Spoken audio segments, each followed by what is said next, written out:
Little darling, it feels the ice is slowly melting. Little darling, it feels like years since it's been clear. Here comes the sun, da-da-da-da. Here comes the sun, and I say, it's alright. We lost the city. But as the Beatles said, it's alright. Everything's starting to get better. There's a sun. There's a light. And it's Steven Gerrard and his Claret and Blue Army who are shining it for us. Welcome to Talk of the Trinity.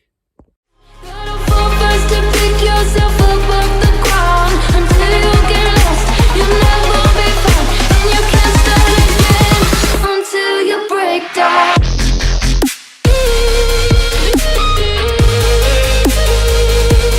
Break down.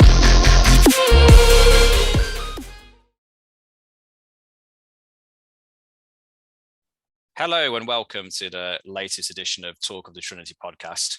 I'm Baz Barrett. With me, as you've already heard through the intro, is the musical stylings of Mr. Will Forrest. He is available for weddings, gigs, and bar mitzvahs. So get those requests in, and even brings his guitar along as well. So what more could you want when you're not listening to the podcast?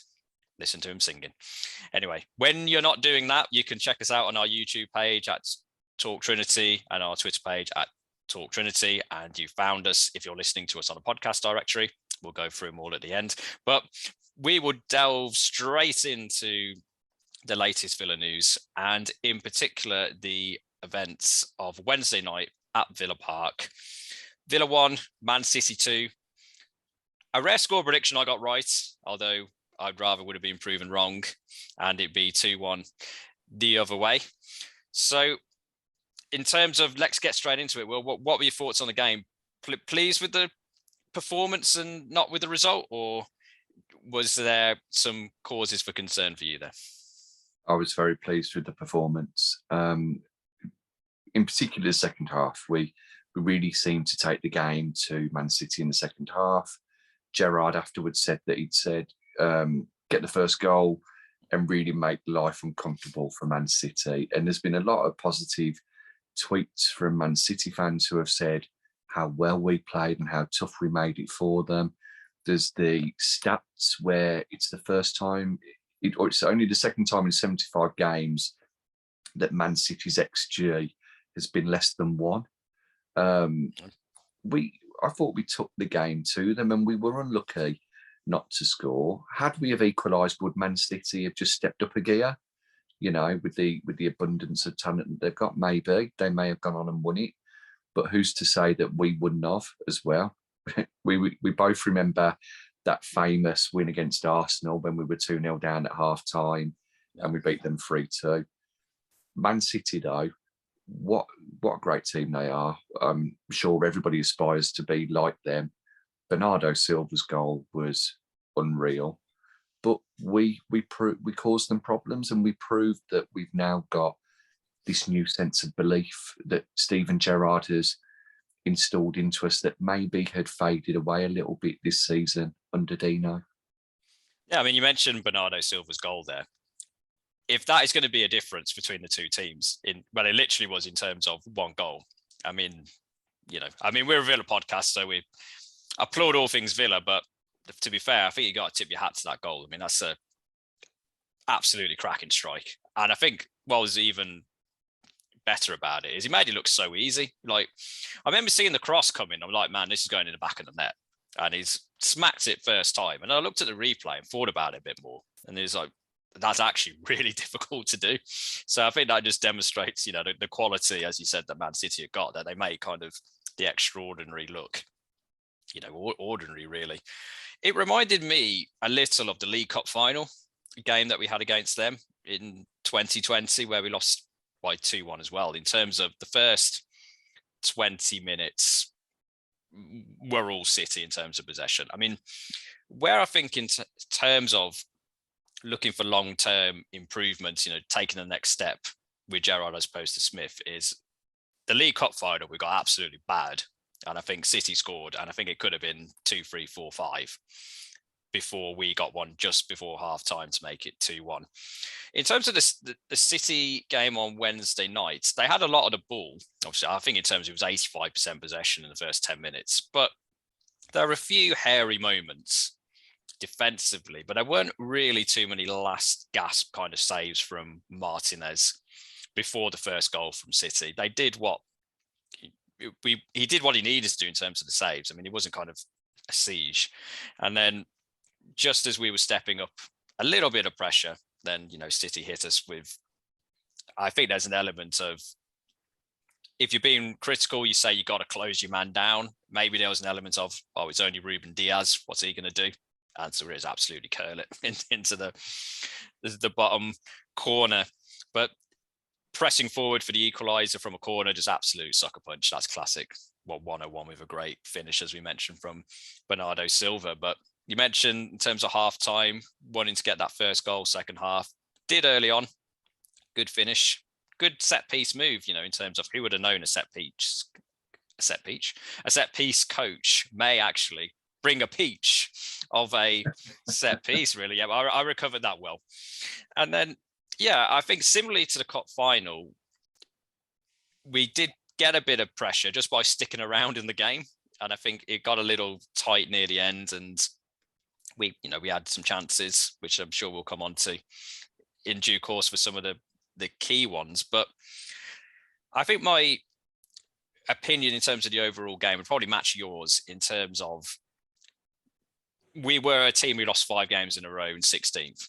City are the champions. So there is a massive gap in terms of the quality of the players, in terms of the overall quality of the starting 11, let's be honest, but also in terms of Pep has been in charge of City for years. And, their system is tried and tested and championship winning, quite literally.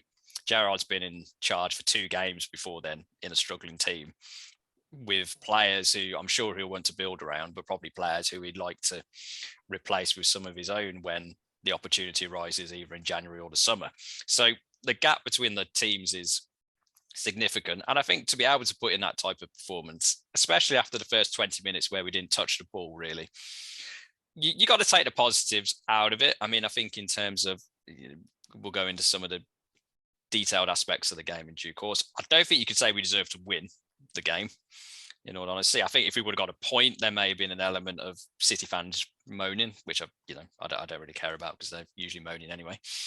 But I think it's something to build on in the terms of, I think the players seem to be buying into the project, if you can, that corporate buzzword, which I think is a good place to start. I mean, in terms of, you got to start somewhere. And I think, I think it can be slightly overrated in terms of determination, keeping going, because that's kind of the minimum you expect from a team, just keep going. So I don't think you get 100% credit for that, but I think you can see kind of what Gerrard is trying to do and the players are trying to buy in. So the positive in terms of, after 20 minutes thinking, oh, we could have nicked a point by the end, I think demonstrates, it wasn't a bad day at the office, as close as a decent day can be if you lose, as it were. So, I mean, I think it gives us confidence in terms of upcoming games, thinking, well, we ran City close, so, we don't need to fear anybody. I mean, in terms of, unfortunately for us, you're looking at the best teams in the league, Man City, Liverpool, and we've got them kind of coming up kind of shortly after each other. Chelsea, who we got kind of at the end of the month. Stay tuned to us for our previews later on in the month in respect to those games. But I think, in terms of, the alarm bells aren't ringing, in terms of after that performance. And I think, as we said, positives to take. And going into some of the minutiae of the game, it's dominated the talk, across Villa fans in terms of the Watkins-Ings partnership, mainly during the course of the season, and about how, hasn't quite worked. Kind of coming under the radar a little is the fact that now that situation appears to be temporarily resolved by Ings being injured and Watkins kind of being that central man up front, he's slowly sneaking up in terms of that goal, in the goals scored column. Good finish, as we mentioned. on Wednesday. Great finish against Brighton previously.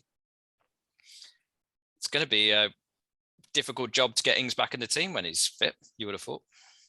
Yeah, definitely. I mean, it's 3 goals in his last 3 home games, stretching back to the West Ham match. Scored away at Tottenham as well, which is a stomping ground that he likes to go and score at. We've seen as he scored there last season. Ollie Watkins at the start of the season, you know, I wasn't discreet really in showing that I felt that he could offer more, that I thought that Danny Ings should be the preferred choice up front. Do I stick by that? I think when you look at Premier League proven quality, I think you do stick with Danny Ings. However, Ollie Watkins is showing that he can lead the line very well. He was phenomenal against Manchester City. The way he held the ball up, he brought others into play. His movement off the ball, he was in the centre when he needed to be. He was out wide as well, supporting when he needed to. And as good as Bernardo Silva's technique was for his volley, I wouldn't be surprised to see Ollie Watkins' goal in there for goal of the month contender on Match of the Day. The way he left Sterling for dead and then cut across the ball and managed to really sort of like under hit it and spin it round Ederson in off the post. It was a very neat finish. He's been brilliant. And at the moment, Danny Ings has got to come back and show that he deserves to be in the team ahead of Ollie Watkins. You would feel that if Ings was back, say Sunday against Leicester, and he came straight back in and Watkins moved out wide again, you'd feel that Watkins has been hard done by. Personally, I would, and I think you probably would as well at the moment, such as Watkins' form. Yeah, I mean, I think you mentioned in terms of his hold-up play on Wednesday was excellent. It was almost a situation watching the game, especially in the first half, where you were almost screaming at the players. And I mean, to get the ball up to him more. I mean, I think it's obviously a part of Gerrard's tactical system is to play out from the back. And I think that was obvious. And I think it was a brave strategy in terms of saying, we're going to do this against the champions. That is the ultimate sticking to your beliefs. Could there have been occasions where we could have got it up to Watkins? Yeah, I think so, in terms of especially in that first 20 minutes where the ball came back kind of too often for my liking in terms of from a Villa perspective. As we got more direct, I think, you know, we were able to stretch the play. I think Watkins, as you said, very good in that hold-up role. And as a centre forward, all you can do is score goals. And you mentioned in terms of the goal scoring record recently, you are going to feel hard done by if you perform the role that you're asked to in the team, and then you are moved that either out wide or potentially on the bench if he's not going to play Watkins on the left wing.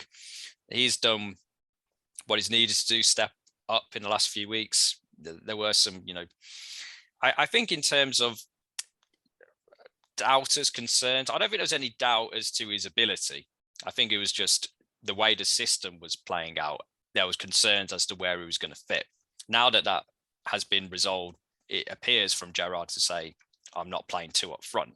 Then it's okay, we can focus on the kind of who's going to be playing where now, and they can go for their respective strengths. And they both maybe want to play up front in that central role, Watkins and Ings. Good in terms of having that competition for places, you know, 2 quality options to have there. Last season, it was Watkins and Watkins alone kind of playing that central role. So, you know, we're building up the depth in the squad, which is only a good thing.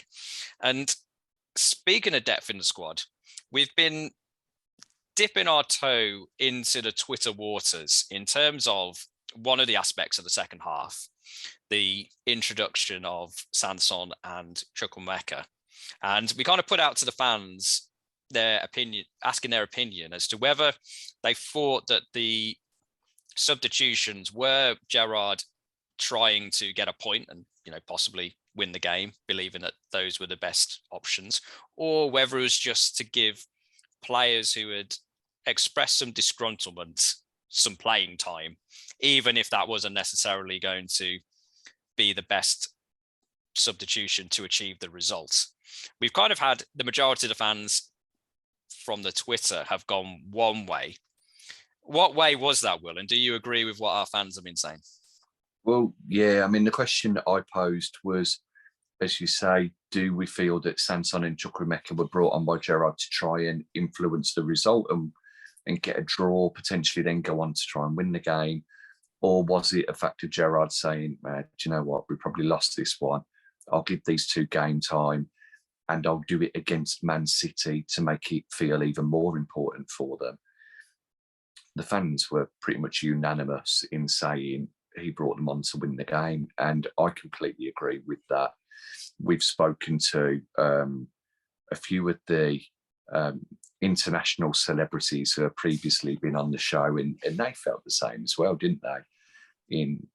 In regards, I think you look at the formation that we played, and it was that 4-3-2-1, but the two were very narrow against Man City. We were very narrow as a team throughout as well. In particular, just digressing slightly, there was one bit where we were playing out from the back and Matty Target ended up as an inverted fullback alongside Marvellous and Nakamba and stayed there for a good 10 or 15 seconds before naturally moving back out wide. And I think that was the reason why Carney was brought on, not because of Target doing that, but because of the cams playing a bit more central rather than as wingers, inverted wingers even. I watched it with Jake, my lad, and when we saw that the substitution was happening, then that Ashley Young had already moved back to left back, we turned around to each other and said, "Oh, El Ghazi." And then I very quickly went, "You watch, you'll bring Chukwuemeka on now."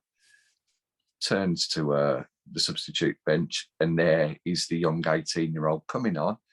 He looked a bit nervous at times, but who wouldn't, in front of 40-odd thousand Villa fans on the day that Jack Grealish, the prodigal son, returns to Villa Park, and you're 2-1 down against the champions, and your manager's going, "I've got faith in you. Go on, go and do it." But the substitutions were great. They were very good substitutions, very happy with them. Chukwuemeka, very much similar to the Brentford game, looked comfortable receiving the ball. Yes, there were a couple of times where he lost it and he probably should have made a different decision, but he still tried, he still wanted the ball, and that's the sign of a good, confident player. He obviously had that glorious chance to equalise at the end, and how lovely that would have been if he had equalised. It would have been a fairy tale story, really. Talk about one homegrown talent returning to Villa Park when another one pops up and gets the equaliser against the champions. And then Morgan Sanson, I think, has very much gone under the radar for his performance. He looked quality, he looked every single bit worth the 15 million that we paid for him. I appreciate he didn't have too much time and he didn't score, he didn't get an assist, but his range of passing, his desire to win the ball back, his quick feet, he was everything that I think we'd hoped for as Villa fans and more. Particularly right at the very end, as the full-time whistle blew, the ball came out from the back, and as it dropped to him between three Man City players, and it was coming down on the volley, he managed to do a nice little Cruyff turn on the volley and spin away from those players as the referee blew the full-time whistle. And Jake and I just looked at each other and went, "What?" Like, as in, what an amazing piece of skill. Yep, and Stephen, sorry. I say the greatest bit of skill that never was in terms of the whistle going immediately. Oh, yeah, it was a shame for him because we would have scored straight from that. I'm convinced he'd have banged it from there and lobbed Edison. But that for another day. I think Gerrard afterwards and before has been effervescent in his praise for him. He mentions McGinn, and we know that he holds McGinn in high regard, but it seems that he sort of has Sanson around that same sort of regard. In my opinion, that's just what I picked up from. I think we'll see Sanson become quite a big player for us going forward. How he gets in the team, who he gets in the team for, is anybody's guess. But, it's a great headache for Gerrard to have. And the same with Chukwuemeka. I think we'll see more of him over December and over January with the fixtures that we've got coming up. Why not throw him in and see what he can do and show him that his future lies at Aston Villa? And I think that is a big aspect in terms of Chukwuemeka. And I should probably say in terms of, I don't believe Gerrard would make substitutions in the mindset the game's already lost. So I don't follow that particular argument, but I do believe there was an element of, especially with Chukwuemeka, talk about him not signing a new contract, feeling from his side allegedly is, I think it's a combination of wanting regular game time and also thinking that he could play at a higher level. So I do think there was an element in that substitution of Gerrard.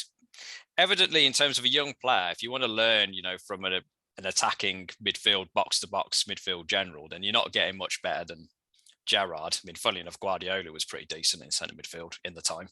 But, in terms of being able to say that to a young player, basically, he's been there, done that, stick with me, and, I'll take you up to the next level. I also think there was an element for Gerrard saying, look, you're saying that you should be in the team. Go and prove it. In terms of these are the games against the big teams that if you're showing your ability, then yeah, of course you're going to be in the team every week if you're shining on that stage. And, I think in terms of saying, obviously, if that goal would have gone in, it would have been the perfect, riposte from Chukwuemeka to say, yep, that proves me in the team. Gerrard can use that motivation, that miss as a motivation tool to say, yep, that's the fine margins at the top level between winning and losing games, between being nearer the top of the league than at the bottom.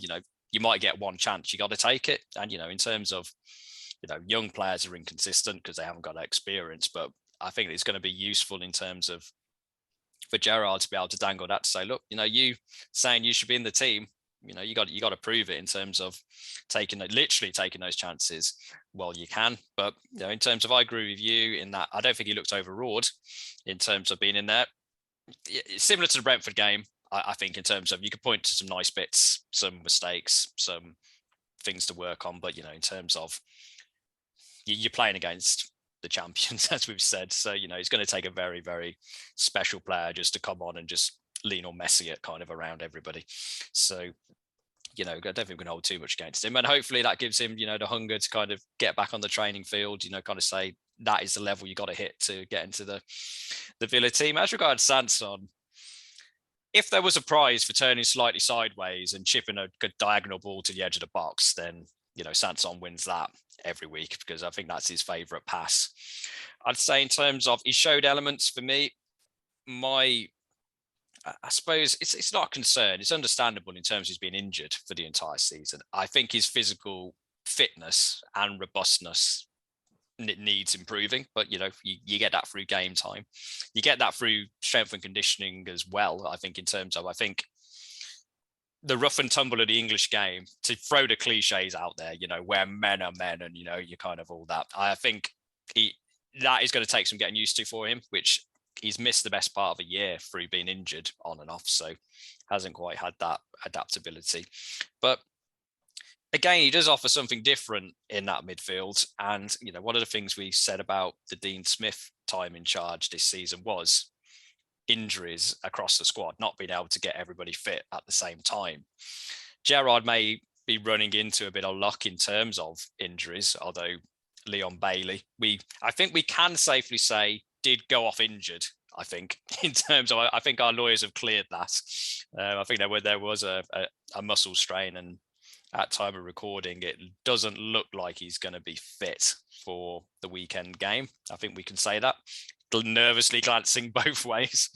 I think someone mentioned that his hamstrings are made of cheese strings on Twitter the other day, and it does look like he's going to be out for a few weeks, doesn't it? Unfortunately, we never seem to see the best of Leon Bailey unless it's coming on as a sub for 20 minutes and then going off. But at least he injured himself trying to get back and defend.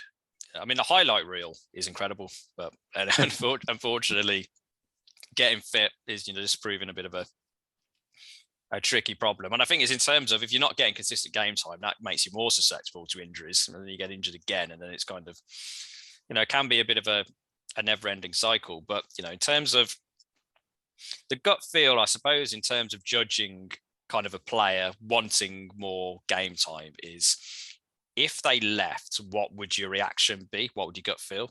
And I think for Sanson and Chukwuemeka at this stage, the reaction would be, I think it'd be disappointment. I think in terms of if they were both to go, you'd be like, oh, probably could have done with them, sticking around kind of in the squad. As you said, maybe in terms of the route to the starting 11 at this stage, maybe not entirely clear. It's going to perhaps require a few more impressive substitute cameos in order to push themselves into the starting 11. But there are roles for both of them, I think. And as you mentioned, the Christmas period, certainly the games come thick and fast. So, and especially if everyone's not staying fit. So, you potentially next up. So you are potentially next on the field, quite literally, in terms of the position, depending what's going on. So I think they serve their purpose in terms of the subs, both in terms of trying to get a result out of the game, in terms of both players bring something a bit different, but also in terms of that squad management, that ability to be able to, for Gerrard to be able to say to the players, we're going to give you the opportunities. If you take them, then, we're going to give you the opportunity to get in the team in the starting 11. I think that, especially that midfield, I mean, in terms of, obviously Young and Ramsey went out the team on Wednesday, so there is scope for rotation in there. So I think in terms of, it was positive, you would say, without being earth-shattering. But, in terms of, you got to start somewhere, and especially if the players haven't been fit and not getting the opportunities. But in terms of one player who has been getting opportunities in and out, we mentioned 2 changes to the lineup. One of them was the return of Buendia. How do you think he played? I thought Buendia played well. I thought he was very cute with his passing, with his turns. He probably had the wrong studs on. He slipped over a couple of times, but he looked better than he had. He looks comfortable. It's like he's got a bit of freedom. He doesn't want to play, obviously, central of a three. Or maybe he does. It's not his strongest position. But I mentioned on the podcast a couple of weeks ago that maybe putting him on that left side would be better for him to cut onto his right foot and see Bailey on the right so he could cut onto his left. Sort of went for that a little bit on Wednesday. He looked comfortable. He liked to drive with the ball. He's happy to take players on. I think we know it will take time for him. He's not going to, I don't think he'll flop like David Ginola did for us, or Sasa Churchic. I think he could be more of a Merson or a Carbone in regards to a player who 8 or 9 times out of 10 is very good for us. I think the signs are positive after Wednesday. Q and Mayor against Leicester, and then him absolutely destroying Liverpool. But yeah, I don't think anybody can really argue. Well, I don't think anybody can. I've seen on a couple of Facebook groups people saying how rubbish he is, and also on Twitter, and everyone's got an opinion, everyone's got an arsehole, It's one of those, really, where I think he just needs a bit of time. I think it's going to be that Stan Petrov type of situation again, where he will dip in and out of form and eventually he will come good, but just don't play him defensive midfield. No. I mean, I think in terms of what I saw of him on Wednesday was somebody who wanted to take the opportunity. You could tell he was trying. You could tell he wanted to be involved in the creative play. He wanted to put his stamp on the game. There were some good moments. There were some misplaced passes. I think it was, you're looking kind of a 6-7 out of 10 performance in my view. But I think in terms of the case for the defence, as it were, he's kind of been in and out of the team during the course of the season, changes of formation, changes of players around him. And as we have touched upon before, the expectation at Villa is different to what it is at Norwich.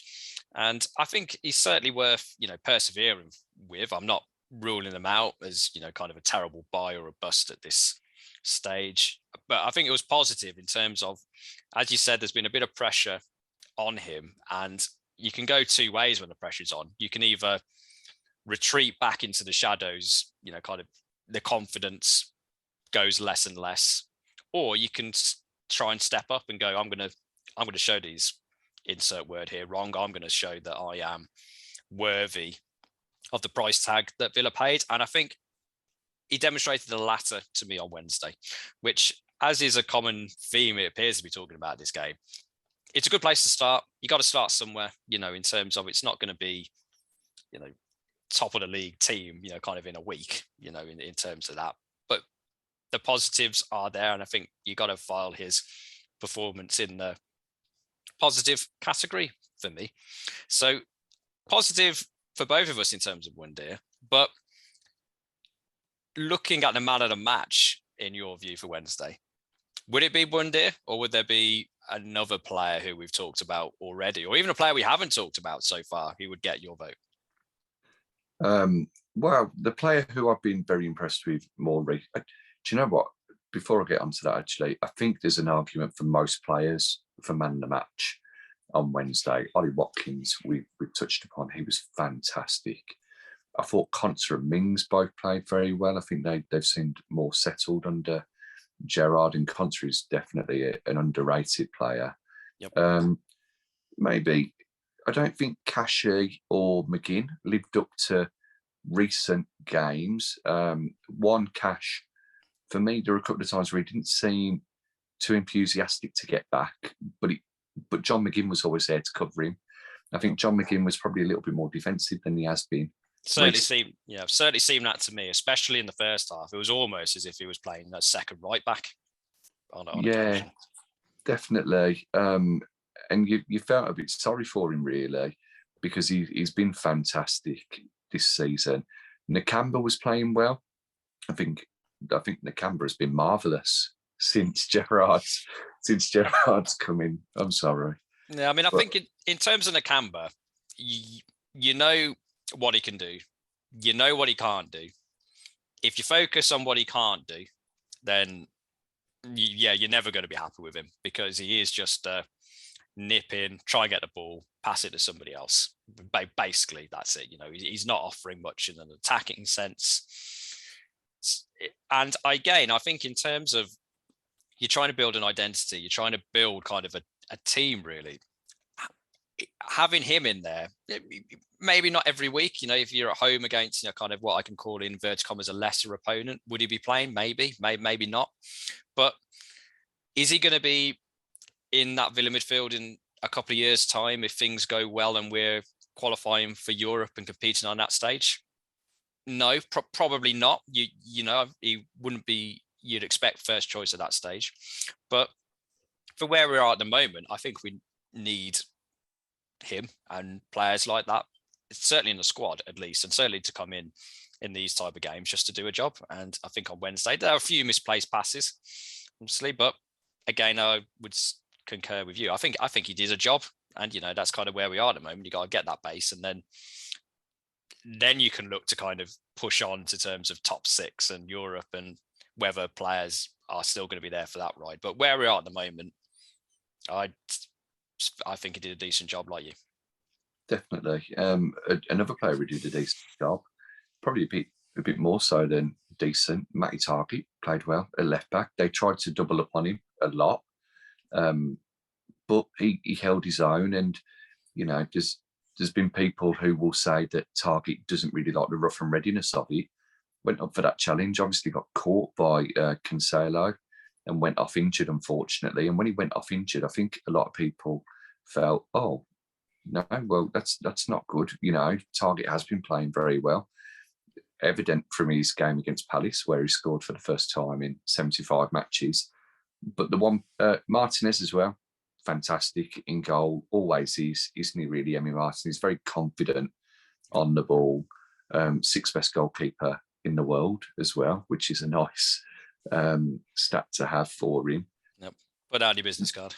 Wow, yeah, Though for me, the player who I haven't mentioned yet, who I felt was the man of the match, was Douglas Luiz. Douglas Luiz was phenomenal. Man City were trying to wind him up because they know he can be a bit petulant. Yep. I think most people know he can be, but he just got on with it. Touches, getting on the ball, playing it round, getting back, getting forward. He was looking to create. He played very much as a wide central midfielder in the second half, where he was pretty much hugging the touchline, not touching the hug line. No, COVID times. No, that's a whole different podcast right there. But there was one bit in the first half in particular that got me and Jake oohing and ahhing, really, at the wonder of what he did. And he had the ball attacking down the right wing, and he sort of chipped it up over a Manchester City sort of midriff shoulder and carried on round them, got the ball and went to cross it into the box. And it was like, Dougie, what on earth are you doing? You shouldn't be doing skills like that against Man City. How dare you have the audacity? Who do you think you are? It was a great performance. His hair needs work on, though. I can't really say much about hair, to be honest with you. But I thought he was fantastic. I thought he was up there, and he was the best player, followed very closely by Ollie Watkins for me. Yeah, I mean, I think Luiz, obviously against his former club, has a point to prove. Sometimes it can get a little too much for him in terms of those kind of emotional kind of games, as you say. Sometimes he can overstep the mark a little bit. But yeah, it's a controlled performance, which isn't usually something you would say about Luiz. I mean, usually you can say a lot of positive things, obviously, sometimes some negatives.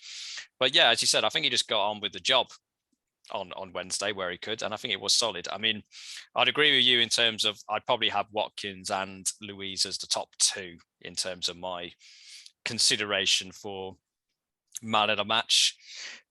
To keep things interesting, I'll go for Watkins for mine. I mean, I think in terms of, as we mentioned, leading the line really well, especially in circumstances whereby the onus was on him to get the foothold possession-wise in order to relieve the pressure on Villa defensively, in order to bring others into the game.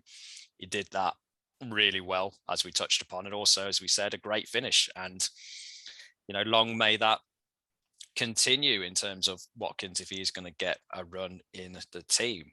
And speaking of where that can continue, brings us to the next game up on the Villa schedule on Sunday afternoon, 4:30, in front of the Sky Sports cameras, when Leicester City come to town.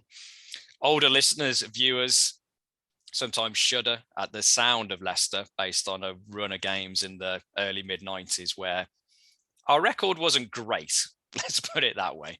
And bogey team springs to mind. Yeah, and then the tide did kind of turn during the first probably 10 years of the decade. Since then, swung kind of a bit back and forth in terms of Leicester probably had the upper hand in terms of the league performances, but evidently a great memory for Villa in recent times was beating them in the League Cup semi-final, the last minute winner, you know, kind of the El Amadi and Trezeguet connection, you know, in the crowd that night. Great moments in terms of being there, and because Leicester, they were flying high at that point. And also in terms of we're bringing in Brendan Rodgers, another semi-final comes to mind where Liverpool a few years ago in the FA Cup where we did a number on them. So always a storyline in terms of when we play Leicester and when Brendan Rodgers is involved. What things are you looking forward to, looking out for, interested to kind of see in terms of the game on Sunday, Will? I'm looking forward to seeing who starts first and foremost. I think we see the same back five. There's talk that Target is fit again. The midfield three will be interesting. At the moment, whilst things are settling down, I think that Gerrard sticks with Nakamba and uses him as that marvellous Makalele role, you know, breaking up the play, water carrier, pass the ball where you need to. The rest of the team, apart from Watkins, I think is Watkins, McGinn, and Bundy. Okay, so there's really only two places that are up for grabs. I think they're all on the team sheet. I'd be hoping that we continue to try and play the ball around. Gerrard and co seem to notice the weaknesses of the opposition, and even though we don't have a lot of the ball, we tend to exploit those weaknesses when we do get the ball. Yep. So I'm looking forward to that. I mean, you look at their centre halves, and Soyuncu isn't a slouch, but Johnny Evans isn't the quickest. Yeah, he's got a quick footballing brain, but you put Ollie Watkins up against him, and that'll be quite a good battle. I think that we'll be trying to play in between the lines as well, and that one of the key battles for the game will be John McGinn versus Yuri Tielemans. I mean, two midfielders who are in fantastic form, really, whether that's the last month or over the season. I mean, John McGinn's been nominated for Player of the Month for November, which only goes to show that you were probably right about how he's been playing this year, though he did have a bit of a collie wobble. Yeah, there were a few games whereby, it wasn't quite at the top of his game, but he probably wasn't the only one in terms of that particular sector of the season. No, I think we just got to keep Jamie Vardy quiet more than anything else, really. Maddison's going to want to come and prove a point because there's a little bit of a rivalry there with him, I think, especially when we had Grealish and it was the Grealish-Maddison rivalry. But the main thing will be seeing who starts in those two positions, that Cam and the central midfield. What about you? Yeah, I mean, I'd probably say in terms of the selection, I would largely agree with what you said. And in terms of, it does seem to be the Gerrard way, just have a couple of players rotating in a time rather than wholesale changes. So I'm not expecting, kind of too many. It'd be interesting to see whether Ramsey starts. I mean, he didn't start on Wednesday, obviously, played against Palace on Saturday. Whether that was a fitness concern in terms of not wanting to play too many games when relatively young, or whether it was a tactical decision not to play Ramsey. Apparently he had a niggle, Steven Gerrard was saying, and he wanted to save him, and he felt that the Man City game had come a little bit too soon, which is why he didn't play, and he put Douglas Luiz back in. Yeah, so that'd be an interesting one in terms of whether Ramsey gets back into the team, because obviously, as we mentioned, Luiz had a great game, in terms of your man of the match for City. So that is going to be one to keep an eye on. See, Bailey's not fit. So in terms of, we've got a selection of wingers who we could play. Does Young go back into the team? Obviously, Gerrard trusts him. But do we go for somebody with a bit more pace? Because you mentioned in terms of that Leicester backline, good players on paper, but defensively this season, not working for them. I mean, number of goals conceded, I think they're bottom 5 in terms of goals conceded in the league. Wesley Fofana being injured obviously has been a massive blow for them, and they haven't quite been able to get going consistently because that defensive base hasn't been solid enough. They're beginning to have some signs of coming into form, rather ominously for us. But again, in terms of nothing to fear, kind of in terms of defensively, I think we can get at them. I'd suspect that may mean Young doesn't play and we get somebody with a bit more pace, maybe an El Ghazi, so somebody who we know is going to run, wind up players as well, in terms of if you want somebody to go and wind player up, Young's got his moments, obviously, but El Ghazi doesn't care in terms of, getting the opposition rolled up. So maybe you look for that in terms of adding something a little different from Wednesday. Traore's not fit from what we understand. Trezeguet not fit from what we understand. Bailey's not fit from what we understand. So, yeah, in terms of, I think Leicester are there to be had in terms of attacking, in an attacking sense. Obviously, Vardy up front went through a bit of a lean spell after a fast start to the season, but we know with Vardy, I think he scored 2 against Watford recently, and all it takes, is a sniff of an opportunity, and he's back up and running. So we have to be careful on him. Maddison's had a slow start to the season, but signs in the last couple of games that he's picking up form. He scored recently, but he's very much a confidence player, as you say, in terms of when he's kind of feeling in the mood, then his level of performance elevates up. When he's kind of not kind of in that groove, not the player who kind of drags the team along by the scruff of the neck, in terms of personality alone. So be interested to see if Nakamba can get on him, if that's kind of the way it plays.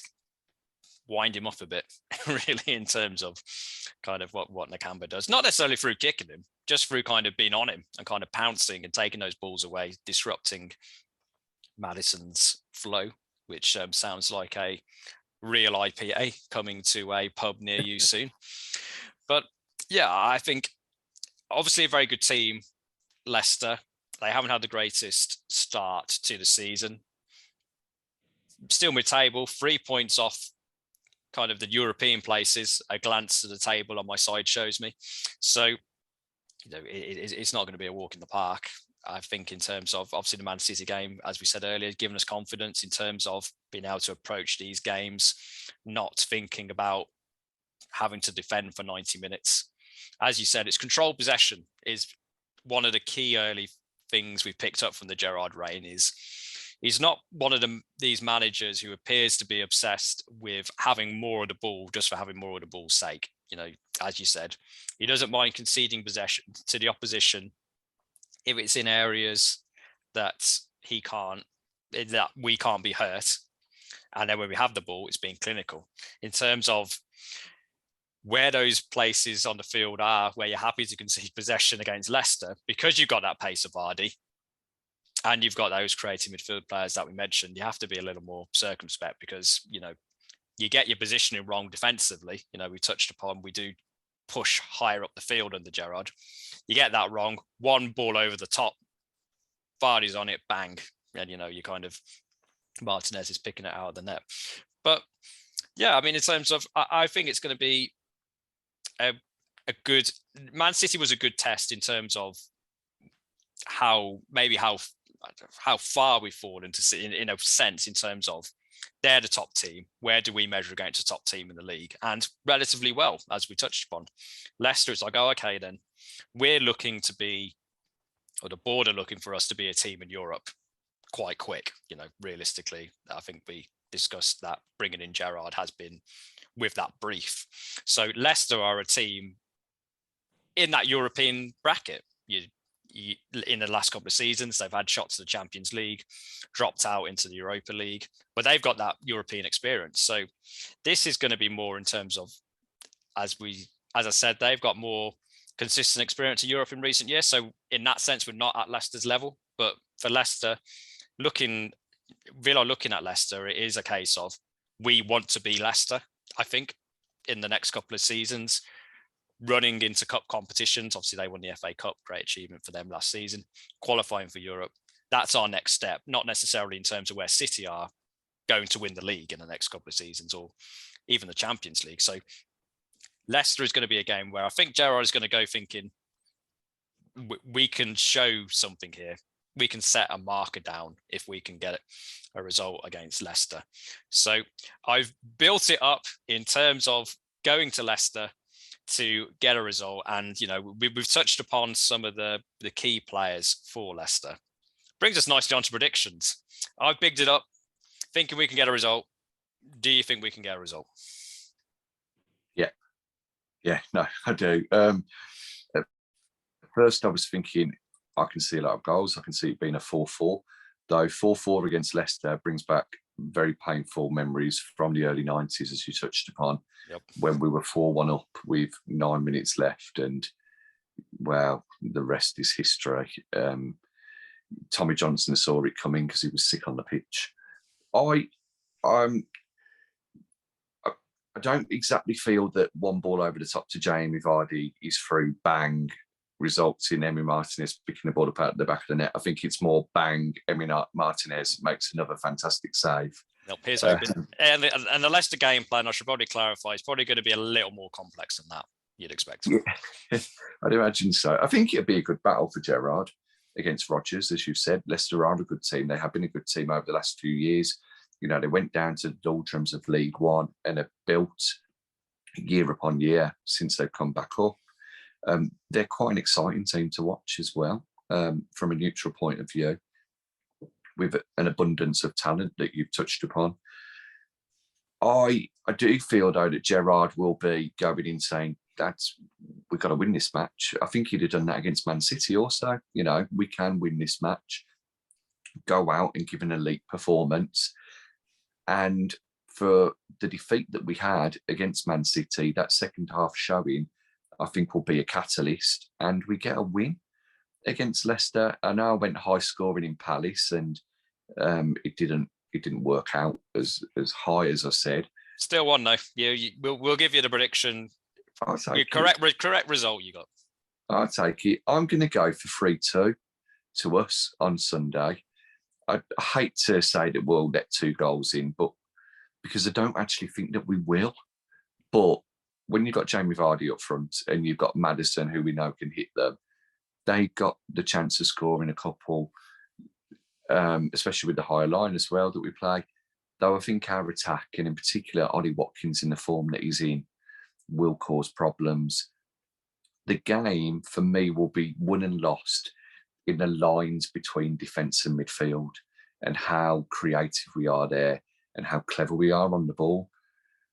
The big question marks are going to be over who plays. Is it a case of starting with the same team pretty much? The Twitter fans would like to see the same team, just with Ashley Young in, Leon Bailey.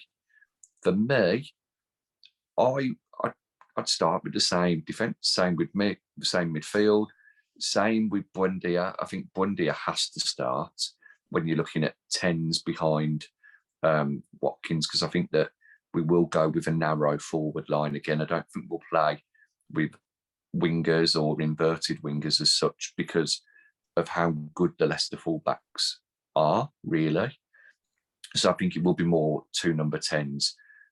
But I don't think Carney gets the nod, and I don't think Young or El Ghazi do. I can see him putting a surprise and either playing Ramsey there in that bit of a further forward role, or a Philogene Bidace or Archer.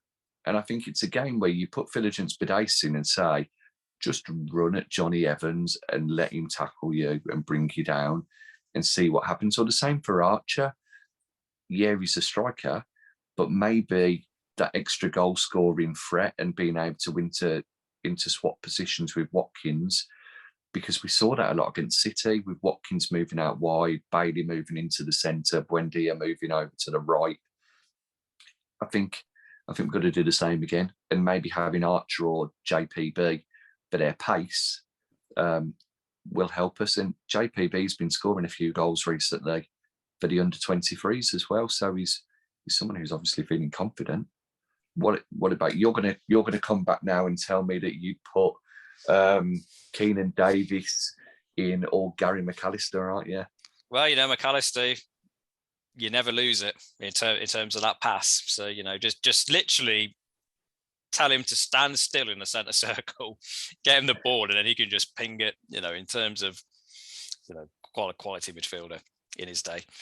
You mentioned Ramsey. I can see him playing because of the energy that's going to be required in this game. You mentioned in terms of the game is going to be won and lost in terms of between the lines. I agree, but I think there's going to be more than one sledgehammer to crack a nut in terms of that approach. I think you need somebody to create the pressure and then somebody to execute kind of the openings that are created, which is why I'd probably agree with you in terms of I think Luiz will play. I was tempted to throw in terms of, kind of the latest in the installment of crazy positional switches that will no doubt get us harangued from the airways. Whether you push Luiz up into attacking mid behind Watkins and play him alongside Buendia. A very force off the top of their head kind of position. I'd probably say not if I'm thinking about it out loud, because you want him slightly further back to dictate play in terms of his passing range. But, in terms of, we're known for some crazy concepts. I mean, in terms of that's potentially another one. I don't think it'll happen on Sunday, but something to think about. And yeah, I mean, in terms of, I can see it stroking the beard there, Will, kind of some cogs are turning in terms of Luiz and an attacker midfield, or is it just a vision of the future of me doing a potential public apology before our next podcast? But which is why I was thinking you might put Twan Xavier there before Luiz, but no. What I'm going to do for the fans, because I know how they do like to come at us over these sort of things, you'll notice that Baz's address is appearing on screen now. if you'd like to gather with the pitchforks and the tomatoes, we'll be meeting there on Saturday at 12 p.m. Make sure that you've had an LFT so that we're not spreading the virus. I mean, yeah, I wouldn't play him there on reflection, but I think it's, we can think about it, in terms of, we're just here to ask questions, isn't that the common phrase nowadays? We're just asking questions. But in terms of the score prediction, I rolled out 2-2 for Palace. I'm going to roll it out again for this game. I think in terms of, I don't think Leicester are going to keep a clean sheet.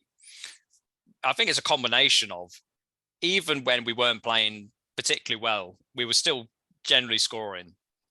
I think, Southampton springs to mind as a game where we didn't, but generally we were getting at least one. I mean, even against Arsenal, where we didn't turn up for 45 minutes. I think,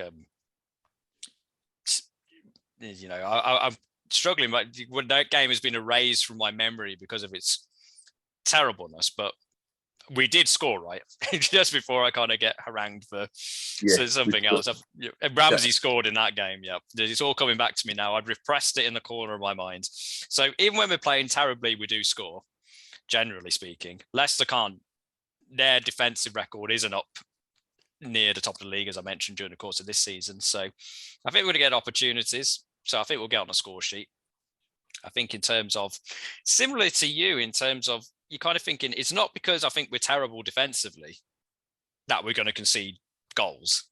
It just seems to be kind of like almost a natural byproduct of most games that we're in terms of, it's the quality of the opposition, in terms of they are at that level of the table over the last couple of years because they've taken the chances when they've come. And we're not quite at that level yet, whereby we're denying teams any chances in a game, in terms of, I think, we, against, it's football cliche 101, against the better teams you will get punished, and Leicester are in that category. But as demonstrated on Wednesday, the crowd are up for it. The crowd are behind Gerrard, behind the team. So I think, again, it will be under the lights by that game, even though it is late afternoon. And I think that atmosphere will help the team, I think in terms of, kind of talking to cliches, 12th man, but I think definitely in terms of, especially Leicester defensively, under pressure, as we mentioned, I think that will come into it. But I'm hoping for an entertaining game, one where we continue to demonstrate progress. And I'm going to go for 2-2, but, I think in terms of, I don't think it's going to be a game whereby, famous last words, ahead of the pitchforks on Monday morning, where we're going to be under the cosh for 90 minutes and, kind of like a lucky kind of point out of absolutely nowhere. So I think we're going to give as good as we get. I think we're going to continue the recent positivity that we've had under Gerrard. We haven't had a draw yet, so we're going to throw that in there. I'm going to throw that in there in terms of this Leicester game. So 2-2 for me, and another positive performance, hopefully. At least you haven't said that you think we're going to win. That's the main thing. I think that's where our loyal tens of followers start to get a little bit worried. When Baz says that we're going to win, you might as well not watch much of the day. Well, no, I mean, I think in terms of how many, we won 5 this season, and I've called 2. So I think, from recollection, Newcastle, Brighton, I called. Palace, you called. I think Everton. I can't remember if you called Everton. I think I called a draw for Everton. I said Everton. I said Newcastle as well, because I said Danny Ings scoring against them. I think that's probably about it, to be honest. Who else did we play? We played Brighton. Man United, funnily enough. I don't think either has scored beating Man United. No, probably not. But we've had some good calls, and we've had some apparently dodgy calls with Mingsy and Dougie playing a bit higher up the pitch than other fans would like. I am looking forward to the next podcast, though, where we're going to get your apology video after I put the Twitter poll. So I've already got my apology in early by saying I wouldn't play him there myself, even though I suggested it. So I think I'm already suitably well covered. I think my lawyers tell me that that is watertight in terms of avoiding any liability. But what won't be a liability is hopefully the Villa performance on Sunday, and that we will be hopefully, in terms of, even though I haven't predicted the win, which is good news for us, because hopefully we'll be following your prediction and we will be talking about a Villa win in our next podcast, which will be coming up during the course of next week, where we'll be talking about the Leicester game just gone and how great or how terrible our calls were. And we'll be looking forward to the Liverpool game as well. The small matter of a reunion between Gerrard and some small team called Liverpool. I think they might have won a few trophies during the course. And Gary McAllister. Don't forget Gary McAllister. Yeah, very well thought of in Liverpool. And we also may have a special guest, or we may not. So you will have to tune in to find out about whether we are joined, by somebody in the virtual studio here at Talk Trinity Towers. That brings us to the end of another edition of Talk of the Trinity podcast. We managed to get through the whole episode without making any mention of Hit the Road Jack or Return of the Jack, which I think, would have been a better one to use that I hadn't heard too many people use, but no time for that. All there is time for is to remind you of our Twitter page at Talk Trinity, our YouTube channel at Talk Trinity. We're pushing towards 50 subscribers for the YouTube channel, which we do appreciate. So, check us out. If you want to subscribe, that would be great. Any likes on our Twitter page. Also, in terms of the podcast channels, we're on Spotify, Apple, Google, Amazon, Stitcher, some other ones. So plenty of opportunities to either listen or see our delightful visages, soothing brummy tones, and our ruminations on all things Villa. So we will leave you until next time. And in the meantime, thank you for listening. Hope you enjoyed the game on Sunday, and speak to you soon. Cheers, Tar. Thank you very much. All together now. I'm Villa till I die. Up the Villa.